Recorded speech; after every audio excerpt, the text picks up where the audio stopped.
اللہ تبارک و تعالیٰ کا سب سے پہلے شکر ادا کرتا ہوں کہ اس نے ہم سب کو ایک چھت کے نیچے دین کے اہم مسائل پر متفقہ موقف پیش کرنے کا ایک بار پھر موقع عطا فرمایا۔ ہماری تاریخ اس بات کی گواہ ہے کہ جب کبھی ہمارے مختلف مکاتب فکر کی طرف سے اور دینی جماعتوں اور تنظیموں کی طرف سے کوئی متفقہ موقف پیش کیا گیا، اللہ تعالیٰ کے فضل و کرم سے اس کو قبولیت عامہ حاصل ہوئی۔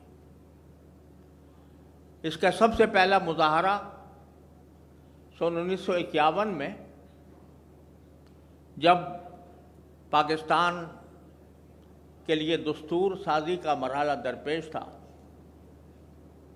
تو اس موقع پر یہ کہا جاتا تھا کہ اسلام کا کوئی دستور متعین نہیں ہے۔ تو الحمدللہ اس وقت کے ہمارے اکابر علماء جمع ہوئے اور حضرت مولانا احتشام الحق صاحب تھانوی، میرے والد ماجد حضرت مولانا مفتی احمد شفیع صاحب، حضرت مولانا عبدالحامد بدایونی رحمۃ اللہ علیہم اجمعین، انہوں نے 33 علماء کا ایک اجتماع سن 1951 میں منعقد کیا اور 22 نکاتی دستور کے بنیادی مسائل اس میں طے کیے گئے، اور وہ آج تک ہمارے لیے مشعل راہ بنے ہوئے ہیں، اور آئندہ کے دستور سازی میں ان کا بڑا اہم کردار تھا۔ پھر جب دستور کی کچھ بنیادی باتیں حکومت کی طرف سے آئیں تو ایک بار پھر 33 علماء کرام کا اجتماع اسی طرح منعقد ہوا، اور اس میں زیر نظر دستور کے اوپر تبصرہ پیش کیا گیا، متفقہ تبصرہ پیش کیا گیا۔ اللہ نے اس کو بھی قبولیت عطا فرمائی، اور سن 1954 کے دستور میں وہ علماء کرام کی سفارشات کو شامل کیا گیا۔ سن 1973 میں جب دستور بننے کا مرحلہ آیا تو اس وقت بھی الحمدللہ تمام دینی حلقے، تمام مکاتب فکر کے حضرات علماء اور دینی تنظیمیں، حضرت مولانا مفتی محمود صاحب رحمۃ اللہ علیہ، حضرت مولانا شاہ احمد نورانی صاحب رحمۃ اللہ علیہ، اور دوسرے علماء کرام نے متفقہ طور پر دستور کے بارے میں ایک موقف اختیار کیا، اور اس کے نتیجے میں سن 1973 کا دستور منظور ہوا۔ بہرحال ضرورت اس بات کی ہمیشہ محسوس ہوتی ہے کہ جب بھی کوئی مسئلہ امت کو پیش آئے تو اگر تمام مکاتب فکر اور دینی تنظیمیں متفق ہو کر اس کے بارے میں کوئی موقف پیش کریں تو امت کو بھی یہ اطمینان حاصل ہوتا ہے، قوم کو بھی اطمینان حاصل ہوتا ہے کہ ہمارے رہنما الحمدللہ ایک موقف پر متفق ہیں۔ اور یہ ایک حقیقت ہے کہ ہزار اختلافات کا ڈھنڈورا پیٹا جائے، لیکن جو ملک کے بنیادی معاشی اور معاشرتی اور دینی مسائل ہیں، ان میں الحمدللہ تمام مکاتب فکر میں سے کسی کا اختلاف نہیں ہے۔ اسی کے لیے آج کا یہ اجتماع ان چند مسائل سے متعلق غور و فکر اور اس کے بارے میں متحدہ موقف اختیار کرنے کے لیے آپ حضرات کو اس میں زحمت دی گئی ہے۔ اس میں آپ اس وقت ہمارے سامنے کچھ مسائل تو ہم نے دعوت نامے میں ایجنڈے کے طور پر ذکر کر دیے تھے، لیکن جیسا اس میں بھی کہا گیا تھا کہ باہمی مشورے سے اس میں کچھ اضافہ ہو سکتا ہے، تو ایک بات جو سب کے نزدیک متفق علیہ ہے، جس میں کسی کا اختلاف بظاہر نہیں ہے، کہ سن 1973 کے آئین میں اسلام کو سرکاری مذہب قرار دیا گیا اور ساتھ ہی اس کی دفعہ 227 میں یہ قرار دیا گیا کہ ملک میں تمام قوانین کو اسلام کے سانچے میں ڈھالا جائے گا اور کوئی قانون قرآن و سنت کے خلاف نہیں بنایا جائے گا۔ اس غرض کے لیے اسلامی نظریاتی کونسل کی تشکیل کی گئی اور وہ سال سے محنت کرنے کے بعد اس کی سفارشات قوانین کی تبدیلی کے سلسلے میں الماریوں میں پڑی ہوئی ہیں اور دستور کے مطابق ان کو پارلیمنٹ میں پیش ہونا تھا، وہ پیش نہیں ہوئی۔ تو ایک تجویز یہ ہے کہ ہمارے اس اجتماع سے اس بات کا مطالبہ کیا جائے کہ ان سفارشات کو پارلیمنٹ میں پیش کیا جائے اور ان کے مطابق قانون سازی کی جائے۔ یہ بات بھی آپ حضرات جانتے ہیں کہ وفاقی شرعی عدالت اور سپریم کورٹ کی شریعت اپیلیٹ بینچ اس کام کے لیے قائم کی گئی تھی کہ ہر شہری کو یہ بنیادی حق دیا گیا تھا کہ رائج شدہ قوانین میں جو قانون قرآن و سنت کے خلاف ہو اس کو ان عدالتوں میں چیلنج کیا جا سکتا، اور دستور میں یہ بات درج ہے کہ وفاقی شرعی عدالت کے اندر 3 علماء جج ہوں گے، لیکن سال سے یہ دستوری تقاضا یہ سرد خانے میں پڑا ہوا ہے اور علماء کرام علماء کرام میں کہ ججوں کا کوئی تقرر اس دوران سال سے نہیں ہوا، اور اسی کا نتیجہ ہے کہ اس میں جو درخواستیں یا اپیلیں آنی چاہیے تھیں وہ اس وجہ سے مؤخر ہیں کہ علماء ججوں کا ہی فقدان۔ السلام علیکم۔ وعلیکم السلام۔ اہلا وسہلا۔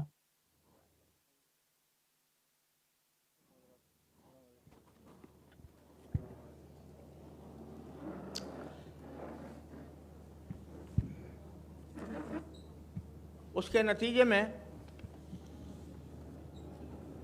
چونکہ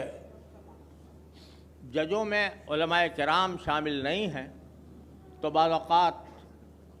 غلط فیصلے بھی آ جاتے ہیں،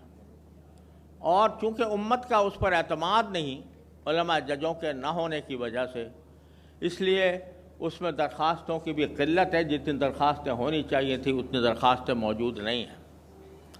اور وہ زیر التوا پڑی ہیں۔ تو ایک گزارش یہ ہے کہ اس اجتماع کی طرف سے یہ مطالبہ پیش کیا جائے کہ وفاقی شرعی عدالت میں آئین کے تقاضوں کے مطابق علماء مقرر کیے جائیں، اور شریعت اپیلیٹ بینچ میں بھی وہ علماء جن کی صلاحیت کا معیار آئین کے اندر موجود ہے اس کے مطابق ان کا تقرر کیا جائے۔ تیسری بات جو اس وقت پیش نظر ہے وہ یہ کہ 26ویں ترمیم آئین کے اندر جب ہوئی تو اس میں اللہ تعالیٰ کے فضل سے اور ماشاءاللہ ہمارے مولانا فضل الرحمان صاحب کی کاوش سے یہ اضافہ کیا گیا کہ ملک کو سودی معاملات سے 1 جنوری 2028 سے سود سے بالکل پاک کر دیا جائے گا۔ یہ ایک بہت ہی خوش آئند ترمیم تھی جس کا مدت سے انتظار بھی تھا، لیکن اس دوران ایسا معلوم ہوتا ہے کہ باقاعدہ سوچی سمجھی اسکیم کے تحت اس ترمیم کے تقاضوں کو سبوتاژ کرنے کی کوشش ہو رہی ہے۔ وزارت قانون کی طرف سے ایک خط لکھا گیا اور اس میں یہ تجویز پیش کی گئی کہ ان بینکوں کو اس ترمیم کے تقاضوں سے مستثنی رکھا جائے، یعنی ان کو سودی معاملات جاری رکھنے کی گنجائش دی جائے جس میں کسی غیر ملکی کی شیئر ہولڈنگ ہے۔ اس وقت صورتحال یہ ہے کہ بڑے بڑے بینک، حبیب بینک، یونائٹڈ بینک، مسلم کمرشل بینک اور بڑے بڑے جتنے بینک ہیں اس میں کچھ غیر ملکی شیئر ہولڈرز کی حصہ داری موجود ہے، اور اب اس وزارت قانون کی تجویز کے مطابق یہ بات موثوق ذرائع سے معلوم ہوئی ہے کہ ان تمام بینکوں کو سود کا نظام جاری رکھنے کے لیے ترمیم کے تقاضوں سے مستثنیٰ کر دیا گیا ہے، جس کا معنی یہ ہے کہ 2029 سے جو سود کو ختم کرنے کا دستوری تقاضا تھا اس کو ان رکاوٹوں کی وجہ سے پامال کیا جا رہا ہے،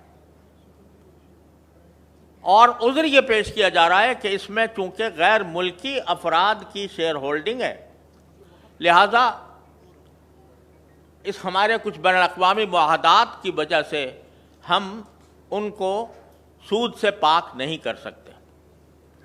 حالانکہ صورتحال یہ ہے کہ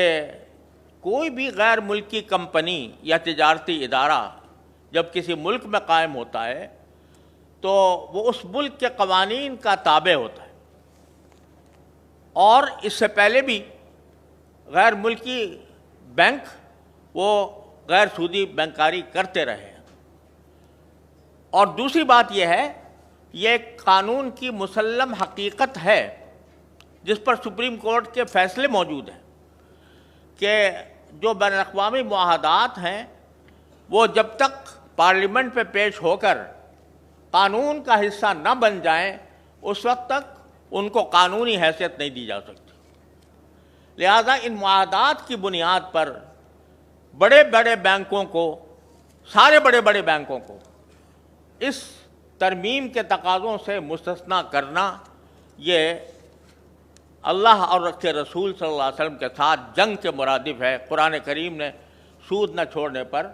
جس جنگ کا اعلان کیا ہے اس کو دعوت دینے کے مرادف ہے۔ اس پر بھی آپ حضرات کو غور کرنا ہے، اس کے بارے میں کوئی مطالبہ پیش کرنا ہے۔ تیسری بات یہ کہ ابھی حال میں آئین میں 17ویں ترمیم کی گئی ہے، 27ویں ترمیم کی گئی ہے۔ اس ترمیم میں بہت سے امور متنازع ہیں، اور اس میں واقعہ یہ ہے کہ عدلیہ کی آزادی کے اوپر بھی اس سے قدغن عائد ہوتی ہے، لیکن جو سب سے زیادہ قرآن و سنت سے متصادم بات اس 27ویں ترمیم میں آئی ہے وہ یہ کہ صدر مملکت اور جو فوج کے جو اعزازی عہدے ہیں، فیلڈ مارشل، اور جو 2 نئے عہدے پیدا کیے گئے ہیں، وہ ہر قسم کی تعزیری قانون کے تحت، کسی بھی فوجداری قانون کے تحت ان کو تا حیات ان پر کوئی مقدمہ نہیں قائم ہو سکتا، اور نہ ان کے اوپر کوئی کارروائی ہو سکتی ہے۔ یہ ایک ایسا اقدام ہے جس کی کوئی نظیر کم از کم میرے علم میں دساتیر عالم میں نہیں۔ ہوتا یہ ہے کہ جو صدر مملکت کو تحفظ دیا گیا ہمارے سن 1973 کے آئین میں، وہ بھی ہمارے نظر میں قابل اعتراض تھا، اور ہمارا اعتراض قابل اعتراض ریکارڈ پر ہے۔ لیکن اس میں بھی یہ ہوتا تھا کہ اگر صدارت کے دوران کوئی تعزیری مقدمہ جاری ہو تو اس کو اس کے مدت صدارت کے دوران اس پر مقدمہ نہیں چلتا تھا، لیکن گواہیاں سب بلاک کر لی جاتی تھیں، اور اگر وہ جب وہ صدارت سے معزول ہو تو پھر اس کے اوپر مقدمہ چلایا جا سکتا تھا، اور یہی ساری دنیا میں ہوتا ہے۔ لیکن ہماری اس 27ویں ترمیم میں تا حیات اس کو استثناء دے دیا گیا ہے۔ یہ قرآن کریم کی آیات کریمہ، خلفاء راشدین کے عمل، خود نبی کریم سرور دو عالم صلی اللہ علیہ وسلم کے عمل، اور اسلامی تعلیمات اور عدل و انصاف ہر اعتبار سے یہ صورتحال انتہائی افسوسناک ہے۔ اس پر بھی آپ حضرات کو کوئی مطالبہ پیش کرنا چاہیے۔ اسی طرح ابھی کچھ عرصے پہلے ایک قانون منظور ہوا ہے جو ابھی فی الحال اسلام آباد کی حد تک نافذ ہے کہ 18 سال سے کم عمر کی شادی قابل سزا جرم ہے، اور اس میں نکاح کرنے والے کو، کرانے والے کو، یہاں تک کہ نکاح خواہ کو بھی سزا دی جائے گی اگر اس نے 18 سال سے کم عمر کے لڑکے لڑکی کی شادی کی۔ یہ ایک ایسا قانون ہے جو آپ حضرات کے سامنے ہے کہ اس کا قرآن و سنت سے کے بالکل خلاف ہے۔ اس کے بارے میں بھی کوئی متحدہ موقف اختیار کرنا ضروری ہے۔ اسی طرح آپ حضرات نے سنا ہوگا کہ ٹرانسجنڈر ایکٹ 2018 میں نافذ ہوا تھا۔ یہاں تھوڑی سی وضاحت اس لیے کر دوں کہ بعض اوقات ٹرانسجنڈر کا جو لفظ ہے اس سے بعض لوگ یہ سمجھتے ہیں کہ یہ خنثی کا مرادف ہے، حالانکہ یہ ایک نئی اصطلاح ہے جو مغرب کے لوگوں نے گھڑی ہے، اور اس کا خنثی سے کوئی تعلق نہیں ہے۔ اس کا مطلب یہ ہے کہ ہر انسان اس بات کے لیے آزاد ہے کہ وہ اپنے آپ کو مذکر سمجھے یا مؤنث سمجھے، تخلیقی اعتبار سے وہ کچھ بھی ہو، لیکن وہ اگر ایک بظاہر مذکر ہے اور وہ اپنے آپ کو یہ کہے کہ میں تو مؤنث ہوں تو اس کو یہ اختیار حاصل ہے۔ اور مغربی دنیا میں انسان کی بہت سی صنفیں بنا دی گئی ہیں جو LGBTQ کے نام سے مشہور ہیں۔ اس قانون کو 2018 میں منظور کیا گیا تھا اور وفاقی شرعی عدالت نے اس کو اسلام کے خلاف قرار دیا، لیکن حکومت نے اس کے خلاف اپیل دائر کر دی، اور وہ اپیل ابھی تک پینڈنگ ہے، سپریم کورٹ کے چیئر بینچ میں۔ البتہ یہ سننے میں آیا ہے کہ سینٹ کی کوئی کمیٹی اس کی عمدہ ترمیم پر غور کر رہی ہے، لیکن اگر ٹرانسجنڈر ایکٹ کو ہمارے اوپر مسلط کیا جاتا ہے تو اس کا مطلب یہ ہے کہ ہم جنس پرستی کا دروازہ کھول رہے ہیں۔ لہذا اس بارے میں بھی آپ سب حضرات کو ایک موقف، متحدہ موقف اختیار کرنا ہے۔ ایک بات یہ ہے کہ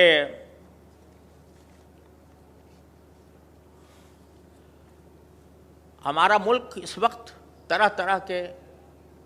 مسائل کا شکار ہے۔ اس کے بارے میں علماء کرام کی طرف سے بار بار اس بات کی وضاحت کی گئی ہے کہ ملک میں نفاذ شریعت کے لیے آئینی جد و جہد ہی ایک واحد طریقہ ہے،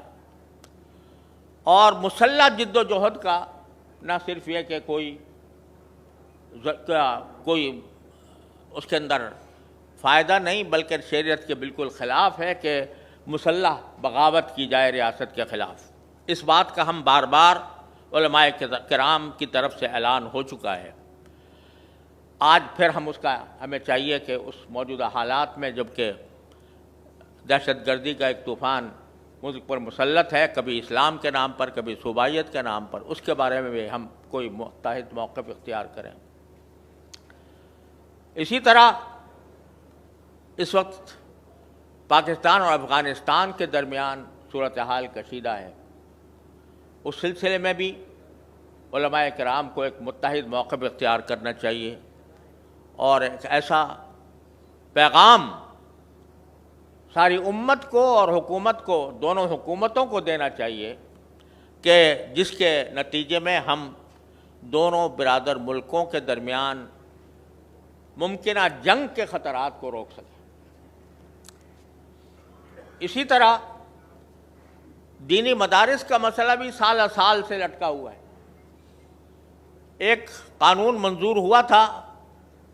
جو وفاقی دارالحکومت کے لیے نافذ کیا گیا کہ مدارس کو اختیار ہوگا کہ وہ اگر چاہیں تو سوسائٹیز ایکٹ کے تحت رجسٹر کرائیں اور چاہیں تو وزارت تعلیم کے تحت، لیکن اس قانون کے منظور ہونے کے باوجود جو ایک معاہدے کی بنیاد پر منظور ہوا تھا، مدارس کے راستے میں رجسٹریشن کی راستے میں رکاوٹ پیدا کی جا رہی ہے۔ اس معاملے میں بھی آپ حضرات کو ایک متفقہ موقف اختیار کرنا ہے، کیونکہ مدارس کی آزادی اور خود مختاری یہ ہمارے ملک کے دینی اور دنیاوی مستقبل کے لیے ناگزیر چیز ہے۔ اگر دینی مدارس کو پابند کیا جائے، حکومت کے ماتحت قرار دیا جائے، تو یہاں سے حق گو علماء کا پیدا ہونا یہ ایک مشکل بن جائے گا۔ لہذا اس بارے میں بھی ہمیں اپنا کوئی موقف متحدہ طور پر پیش کرنا ہے۔ آخر میں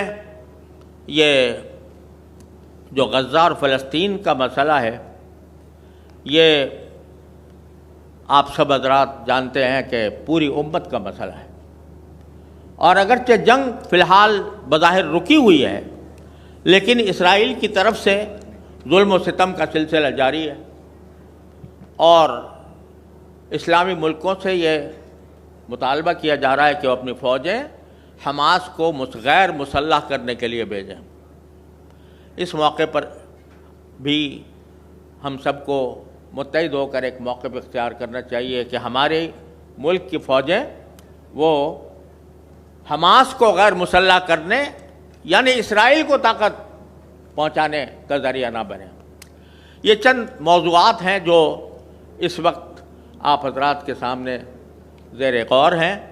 اور اس کے بارے میں آپ حضرات کوئی متفقہ موقف پیش کریں گے تو انشاءاللہ امت کی صحیح رہنمائی ہوگی،